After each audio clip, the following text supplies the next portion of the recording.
Here's how you know if someone's your friend.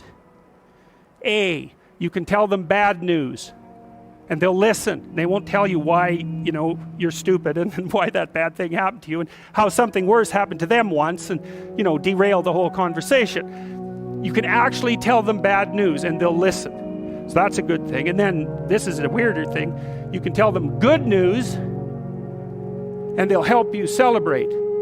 And that's a really good way of deciding who you should have around you. Because if you have someone around you, you know, something good happens to you and you're kind of afraid to even admit it because, you know, God, something good happened to you. It's like, you let that be known and it'll certainly be taken away.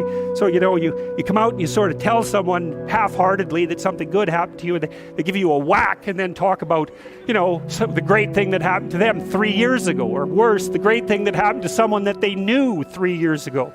You know, it's like, go away from that person. They're not helpful to you. And they're not helpful to themselves either. And so you want to surround yourself, you got to think about this. You got to surround yourself with people who want the best for the best part of you. You can hang around with weasels and losers that are trying to pull you down to justify the fact that they're spiraling downhill as well. And you know, the upside of that is you don't have to have any responsibility and you can all whine about how wretched life is, you know, so that's pretty attractive. But I would say it's also a bad medium to long-term plan.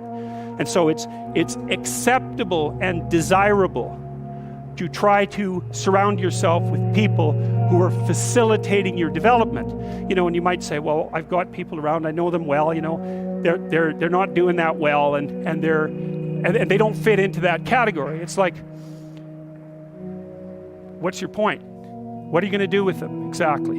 If they'll listen and cooperate with you and move towards a better future, great.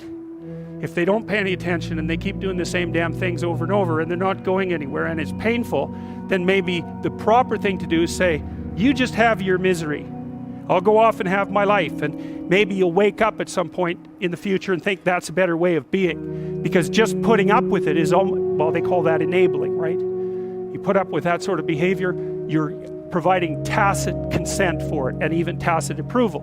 It's like, it's a bad idea. You have, I would say, both the right and the responsibility to surround yourself with people who are good for the best part of you. And that's not the same as, you know, I don't have to elaborate on that. You can figure out what that means. Skills, that's another thing you can do if you want to increase your probability of success.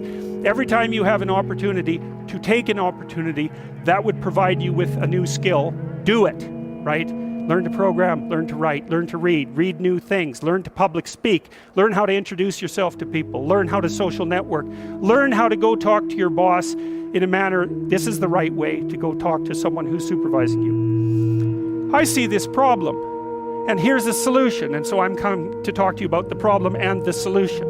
It's like that person is going to want to talk to you a lot. It's like, because the other people they're talking to are going to come and say, I've got a problem. Can you do something about it? It's like, they don't want to do something about it. They already got 50 things to do, you know? So if you're the person who constantly brings forth a problem, even if they're accurate problems, is why are they going to want to have you around? You're just another problem. Don't be a problem for the people who want to give you money. That's a good rule of thumb, man. You know, if someone wants to give you money, then help them do that.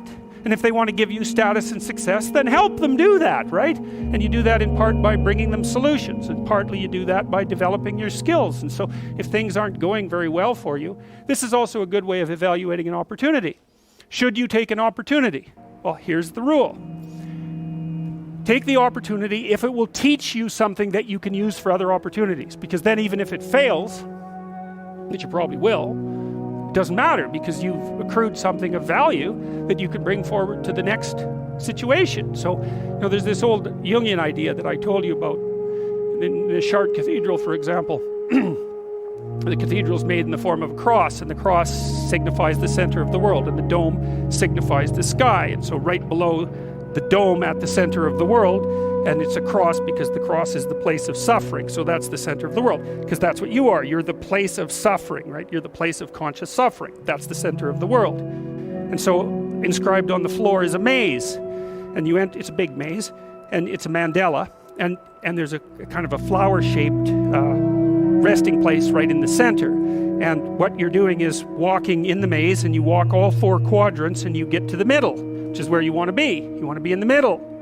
Well, how do you get there? You walk everywhere. And what does that mean? It means every bloody time you're offered an opportunity, take it and develop your skills.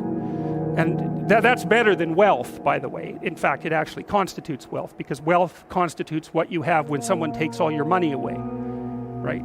That's real wealth. And so the way that you build up that sort of wealth is you turn yourself into someone who's competent in multiple directions. And you can be doing that all the time, right? Especially with the kind of technology that you people have access to. I mean, you can learn anything you want whenever you want. So what a good deal that is, man.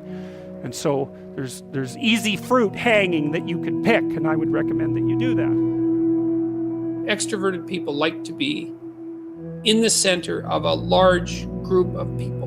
And, you know, they like parties and they like to tell jokes and they're energized by social interactions. And so they can have a fairly large group of friends that where their attention is spread across many people. Now, and, you know, that can perhaps be or one of the consequences of that can be this feeling that you have that the friendships are shallow because there's not much to them. The first question might be, well, you know, do you have an intimate relationship? Because a fair bit of the depth of human interaction comes as a consequence of long-term committed relationships, right? With your wife or your husband or your parents or your siblings or your children. And so I would say that the true depth in relationship is generally to be found within family.